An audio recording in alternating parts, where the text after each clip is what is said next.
amathambo ejwayele. Inkinga ama-Afrika ngithuli kodwa ngiyabona konakele. Umaye maye isipilo sikanandi isibili kwenze njalo. Saqala amaphansi salo yasencome ngokulinda hayi khona. Shayela amathambo ukhuluma nabaphansi nepisi ngaphezu kwamanje sicala usithuka. Ngibona ukungizima uhlukana amaphakathi. Abesilisa nabesifazane mina ngumsazi. Imbuzi lala phezu kwezinyane angane.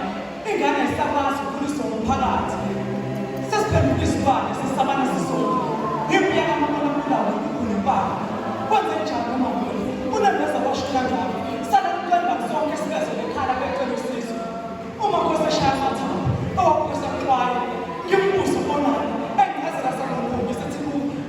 Nangu unembeza bephuma bebaleka kwabesilisa. Nabo unembeza bephuma bebaleka kwabesilisa. Umoya wesibane kancane kancane ungena thina sonke. Uphendule besifazane nengane sithi. Ngimbuze isizathu wathi nayikazi. Uma sengimbuze umsuka wayo le ndaba othi umkani thina. Asikwazi ukuhlukanisa uthando lenkantolo. Kodwa akekho lapho. Incazelo yobudoda yaziwa. Ngakho-ke kwesizwe ukuthi soxolisa konke ngamadoda ukuthi siyaludinga usizo. Ekubuyisane nokubulawa kwabesifazane nengane ngoba sesiside isikhathi. Sizama sithi phansi nokubulawa kwabesifazane nengane phansi.